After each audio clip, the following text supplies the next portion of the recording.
Okay, so this morning you are going to improve the piece that I wrote the other day.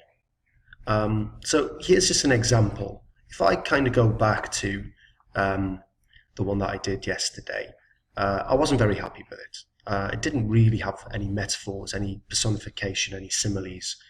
I wanted it to, because it's all about a shamal, I wanted it to really have some kind of panic in it, and I thought I could really improve it by creating a show, don't tell. So if we just go to the one that I've improved. So I haven't started with the shamal. In actual fact, I kind of developed it. I thought instead of the shamal, I thought it could be the beginning of the shamal where the waves were getting really high, and maybe the first thing that the people on board realize is a really high wave hitting the boat. So anyway, I thought I'd start off with kind of a short sentence just to really hook the reader. So the sky grew dark. And then I thought I would focus on one of my senses, so what I could see, immediately I could see. So as I looked out to sea, I could feel fine dust tickling my skin, and I noticed the wind had picked up. So I wanted it to start off slightly calm. You know, I can imagine that there's sand in the air, but it's kind of just tickling my skin as the storm is brewing, as it's getting more intensity. Now, that's all very well and good, but because I want to really show off my writing, I thought what I could do is I could show off a little bit of speech, not too much, just a little bit. So I thought I would start off with the Nakuda saying, "All hands on deck," cried the Nakuda. I'll just highlight that in blue.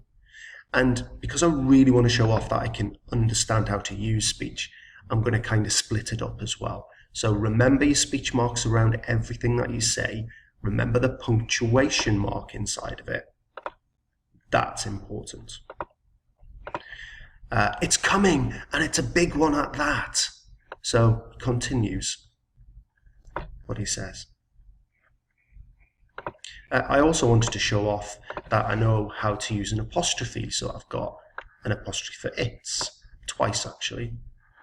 Because that's one of the things that I tick off, whether or not you can use contractions. So it is becomes it's. Then I thought I would really go and try to have a metaphor. And I wanted to link my fear to the kind of like the sea. And often when we talk about the sea, we talk about the abyss, or how deep something is, and depths, and they're all language really to do with the sea. So I thought I would use a metaphor to describe my feelings. Well, Saeed, if it is Saeed, I'm writing from the perspective of he's going to be full of fear. So within seconds, my own feelings had been plunged into the deepest depths of fear. Okay? Then something caught my eye. Then I thought I could do some really short sentences to really try to get that panic going. So let's have a look. Let's have a look at some of the short sentences. Something dark.